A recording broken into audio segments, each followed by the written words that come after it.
J'ai modifié mes vœux sur Parcoursup dans le dos de mes 2 amies d'enfance. Je pensais qu'elles ne s'en soucieraient pas. Parce qu'en ce moment, elles n'ont Dieu que pour le nouveau. Au moment de le leur annoncer, j'avais imaginé toutes sortes de réactions sur leur visage. Mais elles se sont contentées de me regarder froidement. Elles n'y croyaient pas. Parce qu'elles étaient convaincues que je ne partirais jamais de mon plein gré. Mais j'avais déjà accumulé assez de déceptions. J'ai acheté des vêtements d'hiver en disant que j'allais étudier dans le Nord. Elles ont dit que je jouais un jeu de séduction. J'ai brûlé toutes nos photos des 3 derniers mois. Elles ont dit que j'essayais encore d'attirer leur attention. Je leur ai montré ma lettre d'admission. Elles ont dit que ma comédie allait trop loin. Elles filaient le parfait amour avec le nouveau, dont elles étaient inséparables, et refusaient de croire que moi, qui les suivais comme leur ombre, pouvais les abandonner de ma propre initiative. Je me fichais de savoir si elles me croyaient ou non. De toute façon, dans un mois, à la rentrée, j'allais disparaître complètement de leur monde. Le jour où j'ai reçu ma lettre d'admission de l'université de Val-Nord, j'ai reçu un appel de mon professeur principal. Léo, tu as eu d'excellents résultats cette année, tu es le lauréat de la ville avec la meilleure mention au bac. Le lycée aimerait que tu reviennes faire un discours pour les nouveaux élèves, partager ton expérience d'apprentissage. J'ai hésité un instant. Si j'acceptais ce discours, je ne pourrais plus cacher mon changement d'orientation. Mais après quelques secondes d'hésitation, j'ai accepté. Ce changement de vœu, elle finirait par l'apprendre. Si je l'avais caché jusqu'ici, c'était seulement pour éviter les complications. Mais la décision était prise. Leur colère n'y changerait rien. Je ne pouvais pas rester craintif par peur de leur réaction. Plus important encore, je voulais vraiment partager mon expérience avec les futurs bacheliers. Cette pensée m'a motivé, et j'ai passé 3 jours à préparer ce discours avec soin. Pourtant, juste avant de monter sur scène, Camille Dubois et Chloé Richard se sont plantés devant moi, me barrant le passage.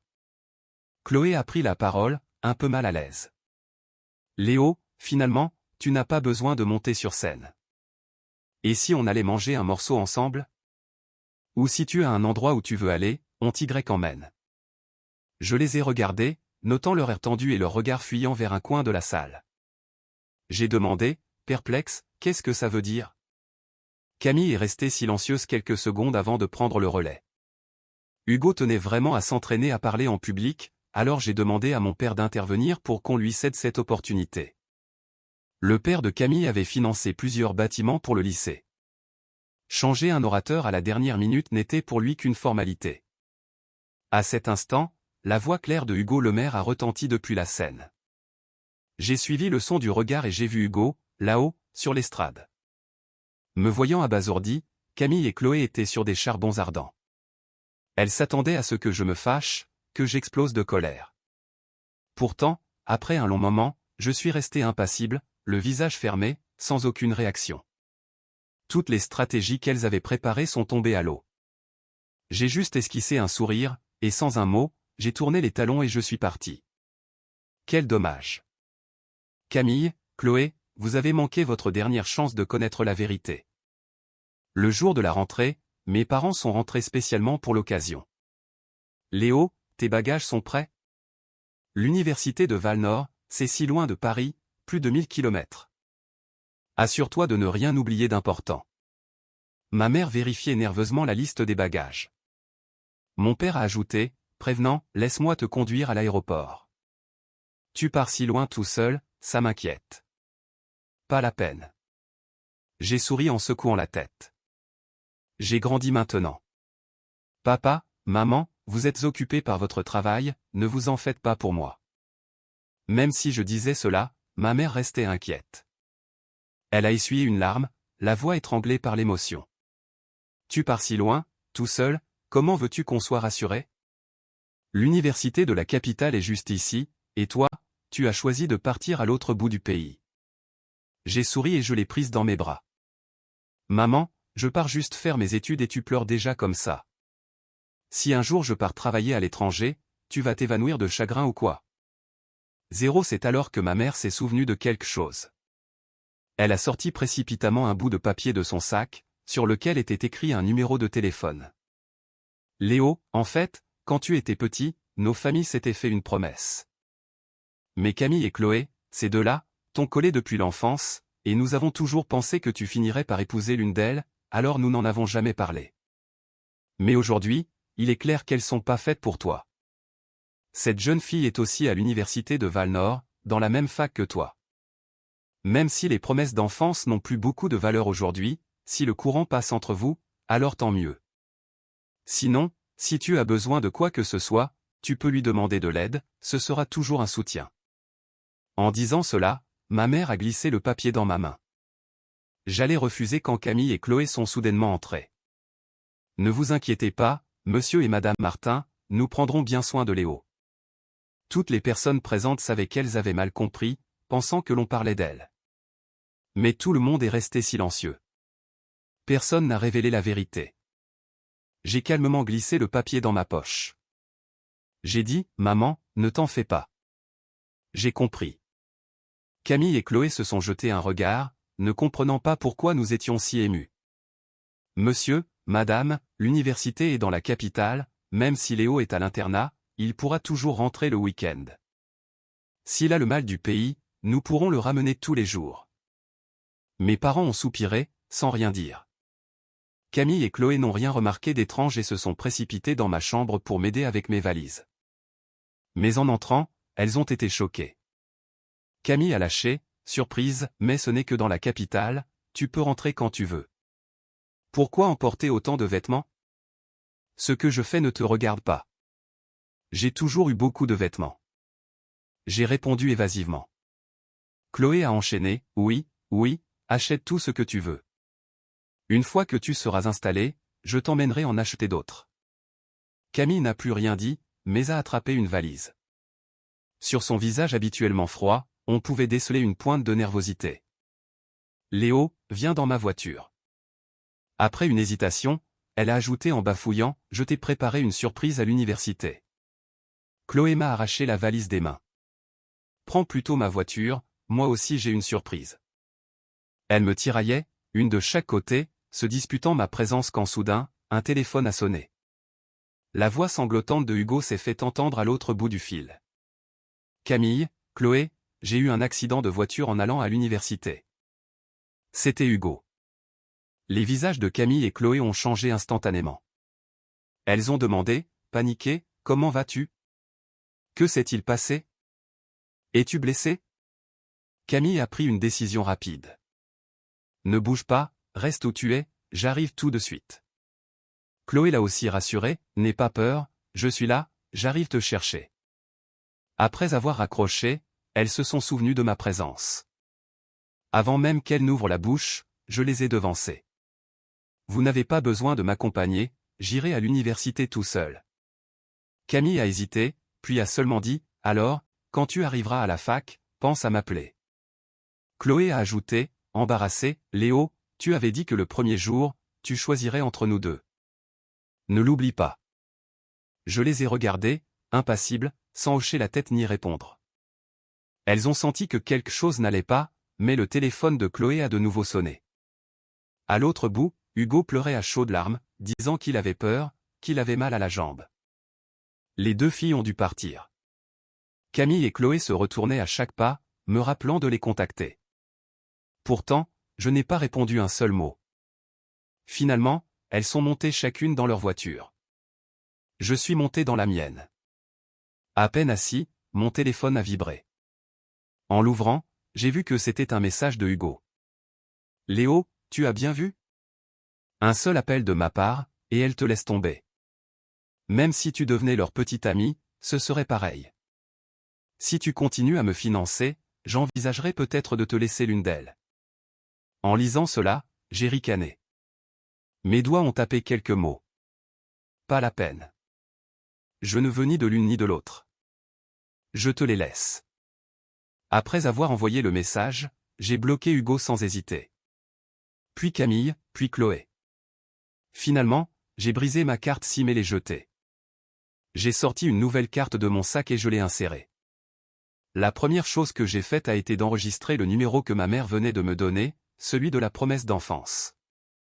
Le chauffeur a appuyé sur l'accélérateur, la voiture s'est élancée en direction de l'aéroport, à l'opposé des deux autres. En regardant le paysage défiler, j'ai souri légèrement. Cette fois, j'allais vraiment commencer une nouvelle vie. Au moment où l'avion a décollé, je me suis dit que tout le passé était terminé. J'allais commencer une vie entièrement nouvelle. Et dans cette nouvelle vie, il n'y aurait aucune place pour Camille et Chloé. À peine descendu de l'avion, j'ai aperçu une femme tenant une pancarte avec mon nom. La femme avait des traits fins et profonds, et des yeux uniques, d'un bleu céleste. Une beauté métisse évidente. Grande, les jambes longues, elle attirait de nombreux regards. Léo Martin. Alors qu'elle s'approchait, je l'ai entendu prononcer mon nom avec application.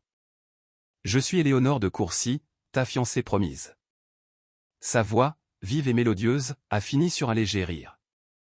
Je suis resté un instant figé. Puis, elle a appelé le chauffeur de la famille de Courcy pour charger le reste de mes bagages dans la voiture. Je l'ai suivi, hébété, sans réagir.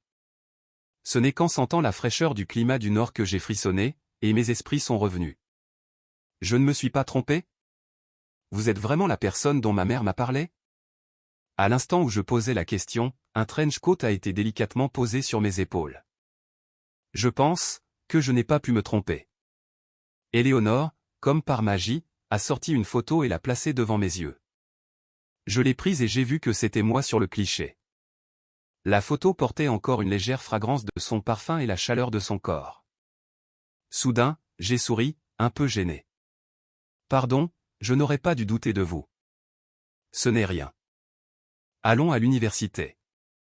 Éléonore a esquissé un sourire compréhensif avant de continuer. Je suis en finance et gestion à la faculté d'économie de Val-Nord, j'ai 1 an de plus que toi. Si tu as besoin de quoi que ce soit, n'hésite pas. En disant cela, elle a affiché un QR code sur son téléphone. Ajoute-moi.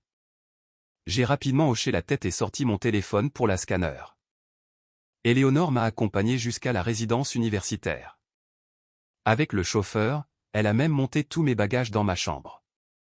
Je n'ai même pas eu le temps de refuser qu'elle avait déjà tout rangé pour moi, y compris mon lit. Je n'ai eu qu'à m'occuper de mes vêtements personnels, elle s'est chargée de presque tout le reste. Elle a même remarqué ce qui manquait et a immédiatement envoyé quelqu'un l'acheter. J'étais à la fois flatté et surpris. Elle était incroyablement attentionnée. En regardant Éléonore s'affairer, j'ai eu l'étrange impression qu'elle était ma petite amie. Mais je suis vite revenu à la réalité. Avec l'exemple de Camille et Chloé, je n'avais plus envie de donner mon cœur. La situation actuelle me convenait très bien. Merci beaucoup pour aujourd'hui, Éléonore. Je t'inviterai à dîner pour te remercier. Éléonore aperçut ma distance. Elle a souri légèrement et a répondu « D'accord ». Pendant ce temps, de l'autre côté, Camille et Chloé, un bouquet de fleurs à la main, attendaient devant le portail de l'université de la capitale, le visage de plus en plus sombre. Ne voyant toujours pas arriver la voiture de ma famille, un mauvais pressentiment s'est emparé d'elle. Une anxiété inexplicable grandissait en elle. Les innombrables fleurs disposées derrière elles attiraient l'attention de nombreux étudiants. Certains curieux les ont même prises en photo pour les publier sur le forum de l'université. Des nouvelles étudiantes sublimes qui font une telle mise en scène dès le premier jour, c'est pour qui cette déclaration? Ah, je meurs, qui est l'heureux élu? Franchement, il faut avouer, elles ont chacune leur style. L'une est froide et distante, l'autre passionnée et audacieuse. Ne me dites pas qu'elles vont se déclarer au même garçon? Elles sont encore devant le portail? J'y vais voir ça. La foule s'épaississait, les badauds murmuraient, tous curieux de savoir qui aurait une telle chance. Être l'objet de la déclaration de deux beautés aussi exceptionnelles. Camille avait appelé un nombre incalculable de fois, sans jamais obtenir de réponse. Le visage de Chloé était aussi noir, il m'a bloqué. Impossible de le joindre. Elle serrait si fort son téléphone qu'elle semblait sur le point de le broyer. De toute évidence, le regard glacial de Camille trahissait la même frustration. Moi aussi. Elle n'avait jamais vécu une telle situation. Il était impensable que je ne leur donne aucune nouvelle. Il a dû se passer quelque chose. Les fleurs, la bague de fiançailles et tous les autres cadeaux préparés ont été jetés par terre. Camille s'est précipitée chez moi sans se soucier de rien. Chloé, de son côté, s'est mise à me chercher frénétiquement dans l'université. On a de nouveau frappé à la porte de ma maison. Cette fois, une employée de maison a mis longtemps à ouvrir. Mademoiselle Camille, puis-je vous aider? En voyant l'employée, Camille a froncé les sourcils, soudainement muette. Léo est-il encore à la maison? En disant cela, son regard a scruté l'intérieur. Mes valises n'étaient pas là, et moi non plus. L'employé de maison était perplexe. Mademoiselle Camille, le jeune maître est parti avec vous ce matin. Comment pourrait-il être encore à la maison? Camille a acquiescé d'un léger « avant de demander « Monsieur et Madame Martin sont-ils là ?» J'ai des questions à leur poser. Oh, Monsieur et Madame sont partis en voyage d'affaires juste après votre départ. Vous pouvez les appeler. L'employé a répondu honnêtement, puis a lentement refermé la porte. Le regard de Camille s'est assombri, ses poings se sont serrés. Si seulement les appels aboutissaient. C'est bien ça, murmura-t-elle, soudainement abattue. Léo voulait-il vraiment refuser leurs déclarations au point de les éviter? Pourtant, elles avaient réglé l'affaire de Hugo et s'étaient dépêchées de revenir à l'université pour préparer leur surprise. Pourquoi avait-elle un temps de retard? Il s'en était fallu de si peu pour qu'elle puisse tout expliquer. Camille est retournée à l'université, désemparée. De son côté, Chloé n'était pas en meilleure posture. Elle demandait à tout le monde s'il me connaissait, mais tous les étudiants secouaient la tête. Une étudiante bienveillante lui a suggéré « Ma belle, chercher comme ça ne mène à rien. Tu devrais aller au bureau des affaires étudiantes ou au service de la scolarité pour vérifier. Ce serait beaucoup plus rapide. » Chloé, dans sa précipitation, avait perdu la tête et la remerciait chaleureusement. Guidée par ce conseil, elle a couru au service de la scolarité et a trouvé le responsable des inscriptions. « Madame, mon petit ami est aussi un nouvel étudiant, mais je n'ai plus de nouvelles de lui. Pourriez-vous m'aider à vérifier s'il s'est bien inscrit ?» La responsable a longuement hésité. Ce n'est que lorsque Chloé a proposé de financer une nouvelle bibliothèque que la femme a accepté avec un grand sourire. Elle a cherché mon nom plusieurs fois dans le système, sans succès. Même pas un homonyme. Après plusieurs recherches, avec Chloé regardant par-dessus son épaule, le verdict est tombé. Mademoiselle, le Léo Martin dont vous parlez n'est pas étudiant dans notre université. Les registres du système sont infaillibles. Peut-être que votre petit ami vous a menti? En entendant ces mots, Chloé a eu l'impression d'être frappée par la foudre. Qu'est-ce qu'elle venait d'entendre? Léo n'avait pas été admis ici? Mais alors, où était-il allé? Avec les résultats de Léo, n'importe quelle université se serait battue pour l'avoir. Il était impossible qu'il ait échoué. Que s'était-il passé? Soudain, Chloé a eu l'impression que son cerveau était rouillé, incapable de réfléchir. C'est à ce moment que Camille, ayant reçu la nouvelle, est arrivée. Son aura était si glaciale que presque personne n'osait l'approcher. Tous gardaient leur distance. Alors? A-t-elle demandé froidement, visiblement de mauvaise humeur, une colère contenue en elle. Chloé a secoué la tête et lui a raconté ce qu'elle venait d'apprendre. Le regard de Camille s'est durci, ses pupilles se sont contractées. Où diable était-il passé? Il veut nous quitter. Cette pensée a surgi simultanément dans leur esprit. Chloé, incapable d'accepter cette idée, a senti ses yeux rougir. Pendant un instant, elle a chancelé, son grand corps vacillant légèrement. Sur le chemin de l'université, Chloé avait envisagé toutes les possibilités. Elle avait même pensé qu'il s'agissait juste d'une crise de jalousie, d'une bouderie. Mais elle n'avait jamais imaginé que je les quitterais. Pendant un moment, elles ont eu du mal à l'accepter. Un instant, elles se sont demandé si elles n'avaient pas trop poussé Léo.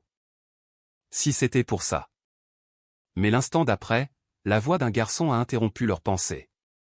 Les beautés, il y a un gars près du portail qui a ramassé vos cadeaux et vos fleurs. Il dit qu'il vous connaît. Vous devriez aller voir. Il pleut dehors, ce serait dommage qu'il tombe malade. En entendant cela, Camille et Chloé se sont regardées, et une lueur de surprise et d'excitation a brillé dans leurs yeux. Chloé, soudainement folle de joie, s'est précipitée vers le portail. Camille la suivait, mais son pas s'était aussi considérablement accéléré. Était-ce Léo? Cet espoir impossible a germé dans leur esprit. Peut-être qu'il leur avait juste fait une blague. Peu importe s'ils n'étaient pas dans la même université. Tant qu'il acceptait leur déclaration, c'était tout ce qui comptait. Cette pensée a traversé l'esprit des deux filles. Plus elles se rapprochaient du portail, plus le cœur de Chloé battait la chamade. Camille était aussi extrêmement nerveuse. Jusqu'à ce que le garçon tenant les 2 bouquets de fleurs se retourne. Elles se sont figées sur place. « C'est toi, Hugo? Qu'est-ce que tu fais là? Et Léo ?» Chloé et Camille ont parlé l'une après l'autre. Hugo était trempé par la pluie, mais il essayait de protéger de son petit corps les fleurs et les cadeaux de la pluie. « Camille, Chloé, vous êtes enfin là. Je gardais vos cadeaux pour vous. Pourquoi Léo n'est-il pas encore arrivé? Ça fait si longtemps que j'attends. » Son corps frêle, battu par le vent et la pluie, dégageait une sorte de détermination têtue. Malheureusement, les deux filles n'étaient pas d'humeur à apprécier la scène. Chloé, déçue, a dit sèchement, « Tu n'as pas besoin de garder ça, rentre chez toi. Léo ne viendra pas. » Camille, regardant les fleurs éparpillées sur le sol, a dit d'une voix désespérée. Elle ne s'attendait pas à un tel résultat. Leurs espoirs s'étaient envolés en un instant. Leur cœur était lourd. Elle n'avait pas l'énergie de réconforter Hugo. Pourtant, il n'a pas abandonné. Tenant les cadeaux, il a essayé de les consoler en souriant. Camille, Chloé, ne perdez pas espoir. Léo n'a juste pas encore pris sa décision. Peut-être qu'avec le temps, il y verra plus clair. Regardez, vos cadeaux sont magnifiques. Moi, je les adore. Léo les aimera aussi, c'est sûr. Malheureusement, ni Chloé ni Camille n'écoutaient vraiment. Elle qui, auparavant, n'aurait pas supporté de voir Hugo souffrir un tant soit peu, le regardait maintenant se faire tremper par la pluie sans sourciller. Il ne les aimera pas, dit Camille d'un ton neutre. Elles avaient grandi avec lui, comment ne pas comprendre ce qu'il pensait? Un tel comportement était un refus clair et net. Pour les quitter, il avait changé ses vœux sans jamais leur en parler.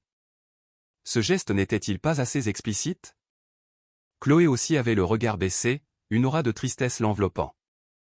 Peut-être avait-elle fait un mauvais calcul. Elle pensait qu'en étant gentille avec Hugo, elle rendrait Léo jaloux, le poussant à se battre contre Hugo et à décider enfin à qui il devait répondre. Mais elle ne s'attendait pas à ce qu'il ne veuille ni de l'une ni de l'autre. À ce moment, Hugo a soudainement ouvert les 2 boîtes cadeaux. Il a pris leurs mains, une dans chaque, et a dit fermement, « Camille, Chloé, si Léo ne les aime pas, il y a moi. Moi, je les aime. Vous êtes merveilleuse, c'est Léo qui ne le voit pas. Ne pourriez-vous pas regarder autour de vous? Moi aussi, je vaux le coup. » Hugo, ignorant les vêtements trempés par la pluie, a crié ces mots à plein poumon. Soudain, tout le campus est devenu silencieux. Y compris Camille et Chloé. Chloé a esquissé un sourire crispé, disant sur le ton de la plaisanterie, « Hugo, tu ne plaisantes pas, j'espère? Arrête tes bêtises, sois sage. » Camille a fixé les mains de Hugo, son regard si froid qu'il aurait pu glacer un éléphant. « Ce n'est pas pour toi. » Sa main glaciale a saisi fermement les poignets de Hugo, lui retirant la montre qu'il venait de mettre. Hugo est resté figé sur place. Comment était-ce possible?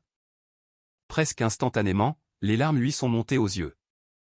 Hugo pleurait de dépit. « Je suis désolé, ce n'était pas à moi. Je sais, c'est à Léo. C'est moi qui ai mal interprété, qui ai cru que vous m'aimiez. C'est moi qui me suis fait des idées. Je suis désolé. C'est ma faute d'avoir pris les affaires de Léo. Je pensais que s'il vous rejetait, j'aurais une chance. Ce n'était qu'un vœu pieux. » Hugo a ri de lui-même avant de s'enfuir en courant.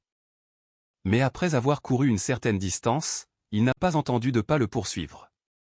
Cette fois, il a vraiment paniqué. Il pensait que Camille et Chloé étaient sous son contrôle, qu'elle l'aimait au point de ne plus pouvoir s'en passer. Mais pourquoi cela se passait-il ainsi? Même si Léo les avait abandonnés, pourquoi l'aimait-elle encore autant? Lui, Hugo le maire, était-il si inférieur à Léo Martin? Sa rancœur a grandi, il a frappé violemment le tronc d'un arbre, ses jointures saignant sans même qu'il s'en aperçoive. Pourtant, à ce moment-là, Camille et Chloé n'avaient jamais envisagé d'accepter Hugo. Pour Hugo, elle n'éprouvait que de la pitié, et surtout, elle l'utilisait comme un outil pour rendre Léo jaloux. Maintenant que Léo n'était plus là, il n'y avait plus de raison d'être si gentil avec lui. De plus, à cause de lui, Léo n'avait choisi personne. Camille et Chloé se sont regardées, et ont vu le mécontentement dans les yeux de l'autre. Si seulement elles n'avaient pas fait ce stupide pacte, peut-être qu'aujourd'hui, elles auraient déjà conquis Léo. Au lieu de se retrouver dans cette situation, sans même savoir où il était parti. Elles ont dû demander à leur professeur principal pour apprendre que j'étais parti à l'université de Val-Nord.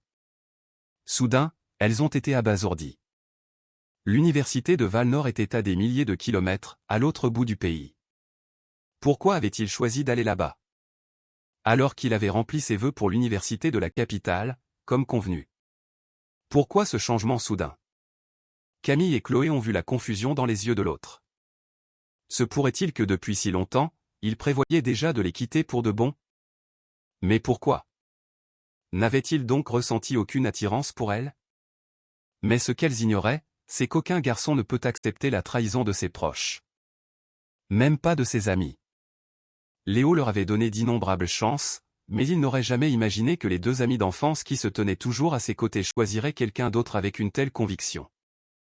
Après tant de fois, il était temps de renoncer. Camille et Chloé ont passé une nuit blanche. Le lendemain, alors qu'elles devaient assister à la réunion de rentrée avec leurs camarades, elles se sont dirigées vers le bureau du directeur. Le responsable de la scolarité fronçait les sourcils, leur demandant encore et encore « Pourquoi voulez-vous abandonner ? Tous ces efforts au lycée, voulez-vous vraiment tout gâcher ? Vous devez comprendre, l'université de la capitale et celle de Val-Nord sont de même calibre, et de plus, ici, c'est mieux pour votre avenir. » Le professeur a tout tenté pour retenir ces deux excellentes étudiantes. Pourtant, Camille a dit froidement « Monsieur, avec mon intelligence, je peux intégrer n'importe quelle université facilement. Il n'est pas ici, je n'ai aucune raison de rester. » Chloé a ajouté « Moi non plus. Ce n'est que le bac, il suffit de s'y mettre un peu. Je ne veux pas être séparé de lui. » À ce moment, Hugo, qui se tenait devant la porte, a tout entendu. Il pensait que maintenant qu'elles étaient toutes les trois ici, et que seul Léo était absent, c'était sa chance. Mais il ne s'attendait pas à ce qu'elles abandonnent leurs études pour Léo. Camille, Chloé, ne partez pas. Je vous en prie, arrêtez de ne voir que Léo. Je ne suis pas moins bien que lui, et je vous aime plus que lui. Hugo a crié avec conviction. En entendant ces mots, Camille et Chloé ont laissé paraître un dégoût de plus en plus évident. Camille a rompu le silence la première. Hugo, je me souviens que tu nous avais promis quelque chose. À ces mots, le cœur de Hugo s'est glacé. Chloé, réprimant sa colère, l'a traîné hors du bureau. Hugo, nous avions un accord. Tu jouais la comédie pour rendre Léo jaloux, tu nous avais promis de ne jamais développer de sentiments pour nous. C'est pour ça qu'on t'a choisi. Chloé a dit d'un ton sévère, les yeux rouges de colère. La voix cristalline de Camille a retenti à son tour. C'est toi qui nous as garanti que tu nous aiderais à conquérir Léo. Mais maintenant? Tu t'es servi de nous pour faire fuir Léo. Je me souviens t'avoir prévenu plus d'une fois de ne pas avoir de sentiments déplacés pour nous. Comment on règle ça, maintenant? Leurs phrases, l'une après l'autre, ont cloué Hugo au pilori. Comme s'il allait être exécuté l'instant d'après. Il a paniqué, incapable de prononcer un mot cohérent. Pendant tout ce temps, il s'était noyé dans leur gentillesse, oubliant complètement leur accord initial. En voyant l'importance et l'amour qu'elle portait à Léo, une avidité est née en lui. Si elle le regardait avec les mêmes yeux admiratifs, il serait l'homme le plus heureux du monde. Et Léo, quelle déchéance ce serait pour lui. Rien que d'y penser, Hugo était excité. Il rêvait de prendre la place de Léo, de le voir humilié. Il a donc pris une décision audacieuse. Hugo a proposé un marché à Camille et Chloé. Le contenu était simple, elle ferait semblant d'être gentille avec lui pour rendre Léo jaloux, et en retour, il les aiderait à conquérir Léo. Pour les convaincre de l'efficacité de sa méthode, il a délibérément jeté les lettres d'amour qu'elles avaient préparées pour Léo et en a réécrit des copies avec sa propre écriture. Le jour où Léo a découvert ces deux lettres signées de Camille et Chloé, l'expression de choc et de désarroi sur son visage, Hugo s'en souvient encore parfaitement. Comme prévu, Léo est allé leur demander des comptes, et comme elle l'espérait, Léo était jaloux. Après cela, elles y ont cru et ont décidé que le jour de la rentrée à l'université, elles révéleraient tout à Léo et lui expliqueraient la situation. Mais elles ne s'attendaient pas à ce que Léo ait déjà éteint toute flamme pour elles et changé ses vœux.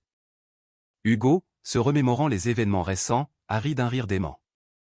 Si Camille et Chloé ne l'avaient pas deviné, il se serait probablement perdu dans son propre rêve.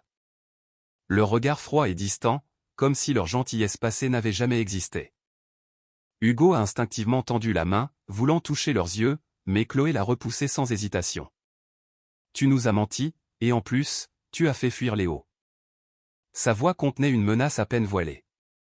Si elle n'avait pas encore pensé à s'occuper de Hugo, la voix glaciale de Camille a tranché, « Si ce n'était pas pour toi, Léo ne nous aurait jamais quittés. Ce n'est pas ton avenir qui t'importe le plus? Nous allons retirer notre soutien financier. Et tout ce que tu as fait subir à Léo te sera rendu. » À ces mots, Hugo, qui riait, s'est mis à pleurer. « Camille, Chloé, arrêtez de vous voiler la face. Pendant tout ce temps, vous avez eu d'innombrables occasions de récupérer Léo, mais vous ne les avez pas saisies. C'est vous qui l'avez repoussé. Je vous l'avais dit, il ne vous aime pas. Celui qui vous aime le plus, c'est moi. C'est moi. » Il hurlait à s'en déchirer la gorge, essayant de susciter leur pitié.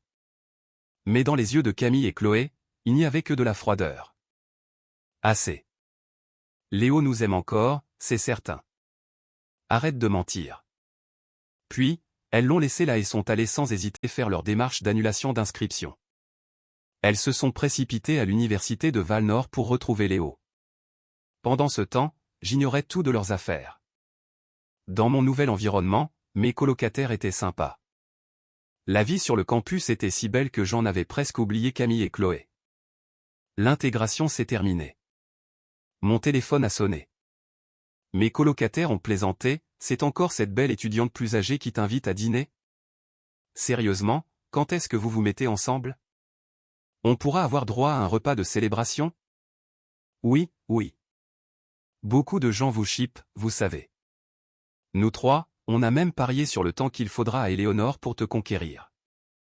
Je ne peux pas perdre, moi. Il chahutait, lançant des piques à tour de rôle. J'ai senti mes joues rougir. Ça suffit, je n'ai pas encore décidé. Et puis, elle ne s'est pas déclarée officiellement. Je la remercie juste pour son aide.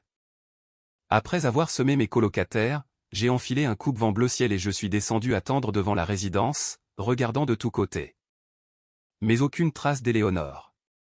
Alors que je me demandais où elle était, la belle instructrice de l'intégration, un bouquet de roses rouges à la main, est apparue devant moi. Léo, tu me plais beaucoup. Est-ce que je peux être ta petite amie? La belle instructrice a bafouillé, révélant enfin ce qu'elle gardait sur le cœur depuis longtemps. Son visage délicat trahissait sa nervosité. Derrière moi, de nombreux étudiants curieux criaient en chœur, « Dis oui. Dis oui. » Pourtant, mon visage s'est assombri. Je ne savais pas quand je lui avais donné cette impression. Surtout que pendant l'intégration, elle avait été particulièrement sévère avec moi. Si c'était ça, sa façon de montrer sa préférence, je n'en voulais pas. J'ai refusé sans détour, « Désolé, tu ne me plais pas, je ne peux pas sortir avec toi. » Le visage de l'instructrice est devenu livide. Ses lèvres ont tremblé, comme si elle voulait ajouter quelque chose. C'est à ce moment qu'Éléonore est apparue derrière moi. Sa main chaude s'est posée poliment sur mon épaule. « Léo t'a déjà dit non. Tu devrais partir maintenant. » En voyant Éléonore, le visage de l'instructrice est devenu tout gris. Elle est partie, déçue. La foule s'est aussi dispersée. J'étais un peu surpris. On dirait qu'elles ont toutes peur de toi. Éléonore a ri légèrement, ses yeux se plissant. Son allure rappelait celle d'une aristocrate d'une autre époque. Bien sûr. Après tout, je suis un peu leur professeur. C'est normal qu'elles aient peur. En entendant cela, ma perplexité a grandi. Professeur? Tu n'as qu'un an de plus que moi. Au second semestre de l'année dernière, j'ai validé toutes mes matières de licence et j'ai commencé mon master en avance. Ce semestre, j'ai été exceptionnellement nommée assistante d'enseignement, en charge de certains cours. C'est peut-être pour ça qu'elles ont si peur de moi. Éléonore a omis certains détails, mais pour moi, cela n'avait pas grande importance. En réalité, ayant reçu une éducation d'élite, elle avait déjà acquis la plupart des connaissances universitaires en autodidacte. Maintenant, elle ne faisait que suivre les étapes nécessaires de la vie. Après tout, relever tous les défis trop tôt aurait été trop ennuyeux. Elle ne s'attendait juste pas à ce que ma petite personne apparaisse comme un imprévu dans sa vie. Ce n'est qu'après m'avoir rencontré qu'elle a trouvé que j'avais un certain intérêt. En l'entendant parler ainsi, j'en suis resté bouche bée. Pour beaucoup, son parcours était extraordinaire. Mais elle en parlait avec une telle légèreté. Tu es si brillante, elles doivent juste te respecter. J'ai trouvé une excuse pour ce qui venait de se passer. Éléonore a souri sans rien expliquer. Je savais que l'année de son arrivée, de nombreux beaux garçons s'étaient déclarés à elle, et qu'elle les avait tous rejetés sans pitié, avec des répliques cinglantes. Beaucoup avaient fini par l'éviter. La rumeur s'était répandue, et naturellement, beaucoup de gens la craignaient. Alors qu'elle m'emmenait dans un restaurant privé, nous sommes tombés nez à nez avec deux personnes que je ne voulais pas voir. Qui est-elle? Ont demandé simultanément Camille et Chloé. Leurs yeux exprimaient la même méfiance. Jamais personne ne leur avait inspiré une telle menace. Même entre elles, elles n'avaient jamais ressenti un tel danger. Autrefois, elles pensaient que Léo finirait par choisir l'une d'entre elles. Mais elles ne s'attendaient pas à ce qu'il ne choisisse personne, et qu'il se tourne vers quelqu'un d'autre. Le regard de Camille était d'une froideur saisissante, elle a soutenu le regard d'Éléonore sans ciller. Chloé, quant à elle, était comme un chien affamé, ses yeux ne quittant pas Léo un seul instant. Elles attendaient sa réponse. Mon cœur a fait un bond. Je ne m'attendais absolument pas à les revoir à Valnor. Qu'est-ce que vous faites ici? Qui elle est, ça ne vous regarde pas, n'est-ce pas? En ce moment même, vous ne devriez pas être en train de consoler Hugo? J'ai rétorqué froidement, avec une pointe d'interrogation. Presque instinctivement, j'ai pensé qu'elles allaient encore me reprocher quelque chose à cause de Hugo. À ce moment, Éléonore a pris ma main pour me rassurer, me donnant une force chaleureuse. En entendant le nom de Hugo, les expressions de Camille et Chloé sont devenues gênées.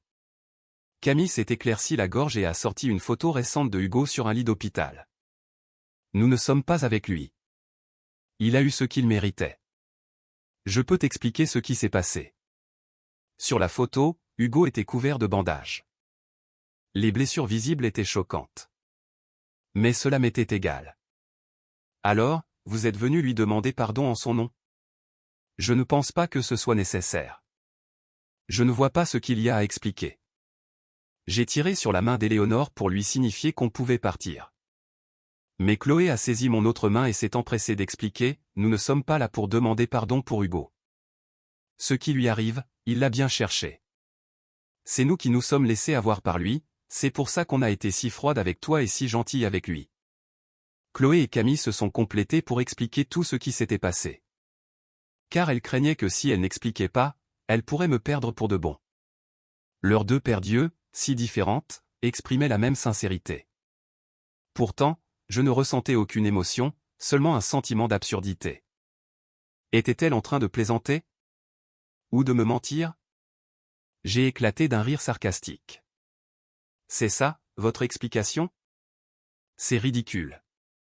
Même si tout ce que vous dites est vrai, le mal que j'ai ressenti, lui, était bien réel. Je ne veux pas vous pardonner, et je ne pourrai jamais vous pardonner. Nous étions amis d'enfance, je savais bien sûr qu'elle disait la vérité. Mais c'est justement pour cela que je trouvais leur amour encore plus écœurant. Notre passé à trois, que je chérissais tant, était maintenant complètement pourri. Elle disait m'aimer, mais pendant toute cette année, elles n'ont fait que me blesser. Mon cœur est fait de chair, il ne peut pas, après avoir été blessé encore et encore, continuer à les aimer sans réserve. J'avais donc tourné la page. Et maintenant, elle me disait qu'elle m'avait fait du mal par amour. Quelle blague! J'ai ri au point d'essuyer une larme au coin de l'œil, attristé par la sincérité de mes anciens sentiments. Éléonore m'a tapoté doucement l'épaule.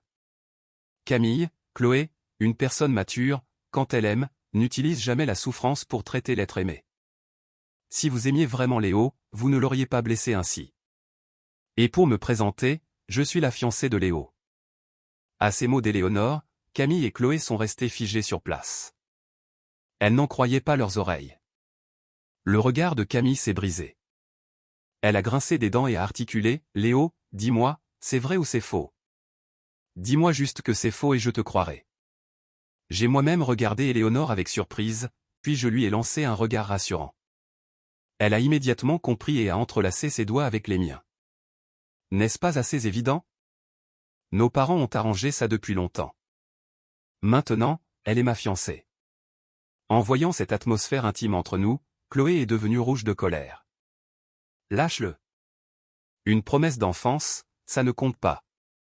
Nous, on t'aime vraiment, arrête de nous provoquer avec quelqu'un d'autre. En disant cela, elle a essayé de séparer nos mains. Cette blague n'est pas drôle du tout. Nous avons fait des erreurs, tu peux nous punir comme tu veux, mais pas comme ça. On ne peut pas vivre sans toi. Camille s'est aussi approchée, le visage fermé. Mon visage a changé, et j'ai instinctivement dit à Éléonore, tu devrais partir, j'ai peur qu'elle devienne violente. En voyant mon regard méfiant, Camille et Chloé ont semblé déçus.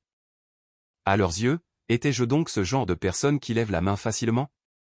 Éléonore s'est placée devant moi, a simplement passé un coup de fil, et moins d'une minute plus tard, plusieurs gardes du corps sont apparus, maîtrisant Camille et Chloé pour les emmener. Ne t'en fais pas. Tout ira bien, a dit Éléonore. Camille s'est débattue, s'est précipitée vers moi et a attrapé ma main. Viens avec moi. Partons d'ici. Rentrons à la maison. Nous avons abandonné nos études pour toi. Si tu aimes l'université de Val-Nord, nous pouvons repasser nos examens pour venir ici. Mais tu ne peux pas être avec elle. Sa voix était glaciale, pleine d'une autorité qui ne tolérait aucun refus. Chloé a aussi essayé de se ruer vers moi mais a été retenue par les gardes du corps, incapable de bouger. Ses yeux étaient fixés sur moi, comme si j'étais la seule chose qui comptait dans sa vie. Mais je savais que ce n'était pas le cas. Je n'avais pas besoin de ce genre d'amour. Lâche-moi. Je ne partirai pas avec toi. Votre abandon, ça ne me concerne pas. C'est votre choix. Je ne vous aime plus. Depuis longtemps. Vous ne comprenez donc toujours pas? Ce refus direct a brisé le cœur des deux jeunes femmes. Ma répulsion était évidente. Le regard bleu d'Éléonore s'est durci, elle a forcé les doigts de Camille, un par un, à lâcher prise. Puis les gardes du corps sont rapidement intervenus, immobilisant Camille. Léo ne veut pas vous suivre. Vous ne pouvez pas le forcer. Devant Camille et Chloé, Éléonore m'a pris la main et m'a fait entrer dans le restaurant. Ça va? Sa voix douce a apaisé toute mon agitation. J'ai secoué la tête. C'est passé. Merci pour ton aide. Nous nous sommes assis à table et avons mangé en silence. Nos goûts étaient très similaires, tous les plats sur la table étaient à notre convenance. Éléonore faisait attention à mes préférences, me servait dans mon assiette, remplissait mon verre de thé. En voyant mes lèvres s'étirer en un léger sourire, elle a elle-même esquissé un sourire discret. Puis elle a regardé nonchalamment vers un coin caché. Tu as quelque chose au coin des lèvres, laisse-moi t'aider. Elle a effleuré ma joue, laissant une sensation persistante. Je suis resté figé, un peu déconcerté. C'est bon maintenant. Éléonore a ri légèrement et a continué à manger. Pourtant, dans le coin, la bouche scellée par du ruban adhésif, Camille et Chloé avaient les yeux rouges de rage, striés de veine. Comment Léo pouvait-il faire ça? La corde qui liait Chloé se resserrait de plus en plus, laissant des marques sur son corps. Mais elle ne semblait rien sentir, ses yeux n'avaient d'yeux que pour moi. Camille n'était pas en reste, folle de rage, elle essayait de se libérer. Elle voulait me récupérer. De leur point de vue, à travers le paravent ajouré, nous venions de nous embrasser. C'était Éléonore qui avait pris l'initiative. Léo n'aurait jamais fait ça. Léo ne l'aimait pas. Les deux se répétaient cela en boucle, se mentant à elles-mêmes. Après avoir lutté un long moment, elles étaient sur le point de s'échapper, quand les gardes du corps les ont de nouveau ligotées. De l'autre côté du paravent, nous discutions joyeusement, échangeant des gestes tendres de temps à autre, l'ambiance si harmonieuse qu'on aurait dit un couple de longue date. Pourtant, de ce côté-ci, Camille et Chloé ne voyaient que du dégoût sur le visage de l'autre. En se voyant dans un état si pitoyable, elles ne pouvaient que maudire leur impuissance. Val-Nord était le territoire de la famille de Courcy. Les familles Dubois et Richard refusaient de les aider. À ce moment, Camille et Chloé n'étaient que des étudiantes ordinaires. Tant que je ne voulais pas partir, elles ne pouvaient même pas m'emmener de force. Elle haïssait leur impuissance, mais prenait aussi conscience de l'écart qui les séparait d'Éléonore. Nous avions grandi ensemble, elles se considéraient comme des génies, et ne prenaient rien au sérieux. Même avec moi, elles étaient toujours très confiantes, n'imaginant jamais qu'un jour, je pourrais échapper à leur contrôle. Mais mes actions ont brisé toute leur confiance. Je m'étais détaché de cette relation compliquée, ne laissant qu'elles se débattre sur place. Camille et Chloé se sont regardées, et j'ai vu l'amertume dans leurs yeux. Je ne sais combien de temps a passé, jusqu'à la fin de mon repas, elles ont été escortées par les gardes du corps jusqu'à Paris. Les deux ont été jetés sans ménagement devant leur porte. Avant de partir, les gardes du corps ont laissé un message: « Mademoiselle de Courcy vous conseille de ne plus déranger Monsieur Martin. Sinon, vous en subirez les conséquences. » Camille s'est relevée en silence, ignorant complètement cette menace. Ne pas insister était tout simplement impossible. De son côté, Chloé, à peine rentrée chez elle, a été enfermée par son père. Les coups de la discipline familiale s'abattaient sur elle, le sang tachant son dos. Mais elle semblait ne rien sentir. « Papa, je n'abandonnerai pas Léo. Avant, tu m'encourageais à l'aimer, pourquoi ne peux-tu pas continuer à me soutenir ?» Le père de Chloé lui a donné une gifle et a hurlé: « Tu sais bien que c'était avant. Comment as-tu traité Léo cette année? As-tu oublié? Sais-tu combien de fois ta mère et moi sommes allés nous excuser auprès de sa famille? Tu as fait du tort à Léo, soit. Tu t'es amouraché de Hugo, soit. Mais pourquoi, après tout ça, faire marche arrière? Tu as sali le nom de la famille Richard. On dirait que ta mère et moi t'avons trop gâté. À partir d'aujourd'hui, tu restes à la maison pour étudier, interdiction de sortir. » Le père de Chloé suffoquait de colère, sa femme essayait de le calmer. Mais Chloé restait obstinément droite. « Papa, maman, c'est moi qui ai fait du tort à Léo, je peux l'assumer. Et j'obtiendrai son pardon. Mais je ne l'abandonnerai jamais. » Elle s'est obstinément agenouillée devant l'autel familial, laissant les coups s'abattre sur elle. Son père, furieux, a claqué la porte en partant. Si elle ne renonce pas, ne lui donnez ni à boire ni à manger. Chloé est restée agenouillée dans la chapelle familiale, pendant un temps indéterminé, sur le point de s'évanouir, quand une brique dans le mur s'est décellée. Elle a immédiatement retrouvé ses esprits, s'est relevée en serrant les dents, et a retiré la brique. « On y va ?» De l'autre côté de la brique se trouvait Camille. Chloé a hoché la tête fermement. Avec l'aide de Camille, elle s'est échappée. La maison de Camille était vide, mais le sol était jonché d'objets. Chaque objet portait le souvenir de notre passé à trois. Il y avait les blocs de construction avec lesquels nous jouions enfants, les journaux intimes remplis de secrets. Léo a toujours eu le cœur tendre, il nous pardonnera. Nous avons juste utilisé la mauvaise méthode. Il nous pardonnera, c'est sûr.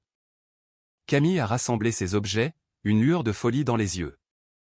Chloé a regardé, et resté silencieuse un long moment avant de dire difficilement: « Faisons équipe. » Autrefois, les deux étaient rivales, et n'auraient jamais prononcé de tels mots. Elles étaient trop occupées à se faire concurrence pour envisager une alliance.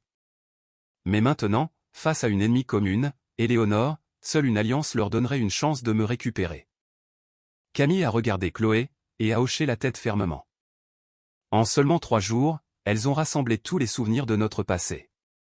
En regardant les caisses remplies à ras-bord, elles se sont soudainement figées. Pour une raison inconnue, une grande angoisse les a envahies. Inconsciemment, elles se sont souvenues du voile et de la poupée que j'avais jetée à la poubelle. Était-ce vraiment à cause de la moisissure? Leurs souvenirs à elle étaient en parfait état, comment les miens auraient-ils pu moisir? Tout ce qui s'était passé dans les 2 mois avant la rentrée a tourbillonné dans leur esprit. Même si une réponse floue se dessinait, elles l'ont inconsciemment fui, refusant de l'admettre. Nous avons grandi ensemble, ce lien est indestructible. Il ne nous abandonnera pas complètement. Camille et Chloé se sont auto-persuadées. À peine revenues à Paris, elles sont reparties secrètement pour Val-Nord. À la bibliothèque, il y avait une petite salle privée réservée à Éléonore. Éléonore et moi étions assis face à face, étudiant en silence, échangeant quelques mots de temps en temps. Après avoir découvert les capacités exceptionnelles d'Éléonore, je venais la voir presque tous les jours pour apprendre. Les connaissances qui n'étaient pas dans les livres, que les professeurs ne pouvaient pas enseigner complètement, elle, avec son savoir, était une aide précieuse. Je voulais être à ses côtés à chaque instant pour apprendre d'elle. Notre relation n'était pas celle d'un couple, comme le disaient les rumeurs, mais plutôt celle d'un maître et de son disciple. C'était aussi la première fois qu'Éléonore rencontrait quelqu'un capable de suivre son raisonnement, alors elle partageait généreusement son savoir. Mais cette scène, aux yeux de Camille et Chloé, les a rendues folles de jalousie. Elles ont construit un immense château de blocs de construction fait de fleurs. Le château a été transporté devant la bibliothèque. À l'intérieur, d'innombrables boîtes cadeaux contenaient les souvenirs de toutes ces années. Des centaines de bougies scintillaient, rendant le château encore plus féerique. Camille et Chloé s'étaient préparées avec soin, portant des robes de styles différents, mais tout aussi accrocheuses. Elles attendaient, un bouquet à la main, un peu nerveuses. Mais après avoir attendu longtemps, et que plusieurs étudiants soient montés m'appeler, je ne suis toujours pas descendu. À ce moment, Chloé n'a plus pu attendre. Elle a crié vers l'étage, « Léo !» C'est moi, Chloé, je suis venue tenir ma promesse. Tu n'as pas entendu ma première déclaration, cette fois, tu ne peux plus la manquer. De nombreux étudiants ont été attirés, penchant la tête pour regarder. Camille a enchaîné, « Léo, tu m'avais promis de choisir l'une de nous deux. Il est temps de choisir. » En voyant cette scène depuis l'étage, je n'ai ressenti aucune émotion. J'ai directement appelé la police. Le motif, risque d'incendie et tapage nocturne. Éléonore a aussi aidé en appelant la sécurité de l'université, et un camion d'arrosage. Vous vous souvenez de cette soirée après le bac, de ce jeu d'action ou vérité? J'avais dit que le jour de la rentrée, je jetterais deux choses. C'était vous. Peu importe combien de fois on recommence, je ne choisirai aucune de vous deux. Je suis descendu et je me suis tenu froidement face à Camille et Chloé. À peine avais-je fini de parler que le camion d'arrosage est arrivé. Un jet d'eau puissant a instantanément éteint toutes les bougies. Camille et Chloé ont été trempées jusqu'aux os. La scène de déclaration, si belle et romantique, est devenue un chaos.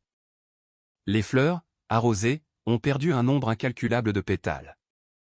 Les boîtes cadeaux ont été détrempées, y compris certains objets à l'intérieur, dégoulinant d'eau. Une déclaration soigneusement préparée s'est terminée dans la confusion. Les cheveux de Camille collaient à son front, dégoulinant d'eau. Son visage pâle exprimait une profonde humiliation. Ses lèvres blêmes ont légèrement bougé, sa voix à peine audible, « Léo, je suis désolé, nous avons mal agi, mais peux-tu nous donner une autre chance? Je t'aime depuis de très nombreuses années. Regarde, toutes ces choses sont la preuve de mon amour. Ne sois pas si cruel, je t'en supplie. » En disant cela, elle a sorti le coffret de famille familier. À côté, Chloé a rapidement ajouté, « Léo, je ne te demande plus de choisir entre nous. Tant que tu quittes Éléonore, nous sommes prêtes à t'aimer toutes les deux. Tu n'as pas à te sentir mal à l'aise, nous sommes à toi. » Les yeux sombres de Chloé brûlaient d'une obstination inextinguible. Les badauds chuchotaient, mais je suis resté impassible. Au contraire, je trouvais leurs paroles complètement absurdes. Vous êtes folle? L'attirance que j'avais pour vous, vous l'avez vous-même éteinte. Ne parlons même pas de vous pardonner, encore moins de me remettre avec vous. C'est impossible. Oubliez cette idée. Sur ces mots, j'ai levé la main et j'ai giflé chacune d'elles. Le visage de Chloé est devenu blanc comme un linge. Déjà gravement blessée, cette gifle a été le coup de grâce, elle n'a plus pu tenir. Elle s'est effondrée vers moi. Pourtant, j'ai reculé d'un pas sans hésiter, la laissant tomber par terre.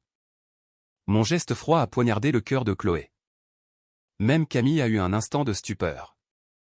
C'est alors que je leur ai dit une dernière fois, « Camille, Chloé, arrêtez de me chercher.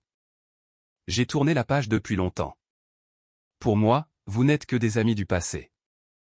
Je pourrais me mettre avec quelqu'un d'autre, me marier, avoir des enfants, mais cette personne ne sera jamais vous. » Après avoir dit cela, j'ai tourné les talons et je suis parti. Mon attitude était sans équivoque. Camille a regardé fixement mon dos s'éloigner, mais elle n'était toujours pas résignée. Elle a voulu me suivre. À ce moment, plusieurs policiers sont sortis de leur voiture et ont demandé, « Qui a appelé? Qui a mis tout ça en place ?» Après quelques questions, la police a emmené Camille et Chloé. Une seule voiture de police ne suffisait pas, alors Éléonore et moi avons proposé de suivre avec notre voiture pour faire notre déposition.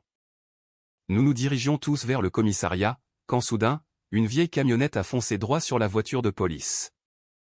Le chauffeur d'Éléonore était un ancien soldat des forces spéciales, sa réaction a été extrêmement rapide. Mais la voiture de police n'a pas eu cette chance. Même en essayant d'esquiver, elle était limitée par les autres véhicules. La camionnette semblait viser la voiture de police, sa cible était claire. Elle a foncé sans hésiter sur l'arrière du véhicule. Si quelqu'un avait pu voir, il aurait reconnu l'homme au volant de la camionnette. C'était Hugo. Mais son visage et son corps étaient couverts de bandages, une vision terrifiante. Hugo était devenu fou. Il n'avait plus aucune envie de vivre. Il voulait m'entraîner dans la mort avec lui. Quand Camille et Chloé avaient retiré leur soutien financier, ces quelques économies ne suffisaient pas pour une chirurgie réparatrice complète. Même en vendant tous les cadeaux qu'elle lui avait offerts, il n'a pas pu trouver le meilleur chirurgien. Le résultat de l'opération était médiocre. Le médecin lui a dit que la guérison serait longue. Ses blessures n'étaient pas si graves, mais Hugo ne pouvait pas accepter son propre reflet hideux. De retour à l'université, il pouvait même sentir les regards méprisants et dégoûtés des autres. Il ne supportait plus d'être aussi laid. Il a donc payé pour une chirurgie esthétique, mais il s'est fait avoir. L'hôpital a été fermé au milieu de l'opération. Son visage était ruiné, sa peau aussi. À cause de ses absences répétées, l'université l'a averti à plusieurs reprises avant de le renvoyer. Il n'avait plus rien. Pourquoi moi, j'aurais encore tout? Il a donc décidé de tout risquer pour que tout le monde le regrette. Hugo, au volant d'une camionnette délabrée, a percuté la voiture de police. Mais il ne s'attendait pas à ce que la personne assise à l'arrière ne soit pas moi, mais Camille et Chloé. Il a foncé sans réfléchir, l'arrière de la voiture de police s'est enfoncé. La vitre arrière a volé en éclats. Camille, Chloé et l'agent de police à l'arrière ont perdu connaissance. Le sang a maculé la voiture de police. Dans la vieille camionnette, Hugo n'était pas en meilleur état. Le sang coulait de son front, il s'est évanoui sur le volant. En un instant, les sirènes des ambulances et de la police ont retenti. Même moi, j'étais sous le choc. J'ai rapidement demandé à Éléonore si elle allait bien. Je l'ai prise dans mes bras pour la réconforter. C'est fini. Nous allons bien. Elles aussi, elles iront bien. Après avoir fait notre déposition à la police, nous avons attendu devant la salle d'urgence de l'hôpital, attendant l'arrivée des parents de Camille et de Chloé. Après tout, nous étions amis, il était normal d'attendre un peu. Je ne sais combien de jours ont passé, Chloé s'est réveillée la première. Elle était légèrement blessée. Comme elle s'était évanouie, la police l'avait protégée. Ses blessures n'étaient pas graves, seule une jambe était cassée. Camille et l'agent de police n'ont pas eu cette chance. Des éclats de verre s'étaient logés dans la tête de Camille, c'était très dangereux. Sa vie n'était pas en danger, mais les séquelles étaient incertaines. L'agent de police avait le dos lacéré par le verre, sa vie était en jeu. Hugo avait une commotion cérébrale et les deux jambes cassées. La camionnette était une épave, la protection était quasi inexistante. À son réveil, Chloé a refusé de voir Léo. Papa, dis-lui de partir. Ce jour-là, ce n'était pas sa faute, c'était Hugo. Et maintenant, je ne suis plus digne de lui. La fière mademoiselle Richard, pour la première fois, était si humble et brisée. Elle ne pouvait pas accepter d'être vue par lui avec une jambe abîmée. Même si ça guérirait, elle n'y croyait pas. Et si ça ne guérissait pas? Alors elle boiterait devant lui toute sa vie. Quand elle serait guérie, elle irait le retrouver. Chloé se le promettait. Ses parents ont soupiré, mais ne pouvaient rien faire. Ils l'ont laissé faire. C'est alors que Chloé s'est souvenue de Camille. Elle a demandé, « Papa, maman, où est Camille? Dans quelle chambre est-elle? Comment va-t-elle » Ses parents sont restés silencieux un long moment avant de lui répondre. Camille s'est réveillée, mais son cerveau avait un problème. Dès qu'elle essayait de se concentrer sur quelque chose, sa tête lui faisait terriblement mal. Elle est restée silencieuse sur son lit d'hôpital pendant longtemps, et a aussi refusé. Léo? Qui est-ce? Je ne le connais pas. Je ne veux pas le voir. A dit froidement Camille. Dehors, en entendant cela, je suis parti en silence. Je me sentais un peu coupable, après tout, Hugo voulait me percuter, et il a accidentellement heurté Camille et Chloé. Mais je n'avais rien fait de mal. J'ai donc laissé une compensation et je suis parti. En sentant mon départ, Camille, dans sa chambre, a pleuré en silence. Elle n'avait pas perdu la mémoire, mais son état actuel n'était pas très différent de l'amnésie. Une personne habituellement si intelligente, incapable de réfléchir normalement, condamnée à être une idiote qui ne pense à rien. Cette torture était insupportable. Même si Hugo avait été envoyé en prison, cela ne pouvait pas compenser ses blessures. Comment pouvait-elle, dans cet état, rivaliser avec Éléonore? Sans parler de toutes les erreurs qu'elle avait commises. Le regard de Camille était baissé, son corps entier dégageait une aura de souffrance. Si elle n'avait eu qu'une légère blessure, peut-être aurait-elle pu jouer la victime pour reconquérir Léo. Maintenant, elle n'était qu'une épave. Camille pensait, pleine d'auto-apitoiement. Peu de temps après, Chloé est entrée dans un fauteuil roulant. Leurs yeux reflétaient la même désolation. Si ce n'était pas pour Hugo, elle ne serait jamais tombée si bas. Quoi qu'il arrive, ce serait mieux que maintenant. Les deux se sont regardés, et ont vu la même haine dans leurs yeux. Sous la pression des familles Dubois et Richard, Hugo a vécu un enfer en prison. Voulant vivre mais ne le pouvant, voulant mourir mais ne le pouvant. Camille et Chloé ont fait le même choix. Celui de se cacher et de ne pas le voir. Car ainsi, elles pouvaient au moins conserver la pitié de Léo. Peut-être que dans quelques années, quand elles iraient mieux, elles pourraient utiliser cette pitié pour tenter leur chance. Pourtant, à cause de leurs blessures et de la rééducation, elles ont manqué les examens l'année suivante. Ce n'est que l'année d'après qu'elles ont pu les repasser. Chloé a été admise à Val-Nord. Camille, elle, n'a pu intégrer qu'une autre université de la ville. C'était le meilleur résultat que Camille pouvait obtenir après des efforts acharnés. Sa blessure à la tête pouvait guérir aujourd'hui, demain, ou peut-être jamais. Le jour de la rentrée, Chloé a de nouveau préparé une surprise. Elle est arrivée à l'université, mais ce jour-là, de nombreux étudiants se dirigeaient vers le terrain de sport. Il y avait de l'animation, on disait que quelqu'un se mariait. « Excuse-moi, peux-tu m'aider à trouver Léo Martin ?» Chloé a demandé à une fille devant la résidence. L'expression de la fille est devenue indescriptible. « Tu es nouvelle, n'est-ce pas?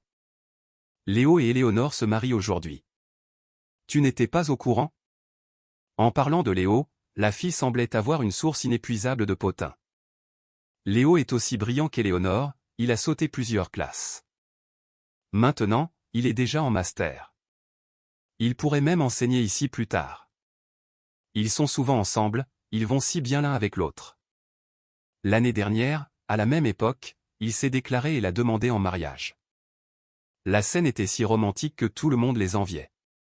Cette année, ils se marient. C'est rapide, hein? Si tu vas sur le terrain de sport maintenant, tu devrais pouvoir assister à leur mariage. En entendant cela, Chloé est restée figée sur place. Elle ne savait même pas comment elle était arrivée sur le terrain de sport. Dans un coin, Camille est apparue à ses côtés. Elles ont regardé de loin la jeune femme en robe de mariée blanche, le désir dans leurs yeux n'ayant jamais diminué. Mais elles savaient qu'il était trop tard. Que les mariés échangent maintenant leurs alliances. Léo et Éléonore ont échangé leurs alliances. L'instant d'après, ils se sont embrassés.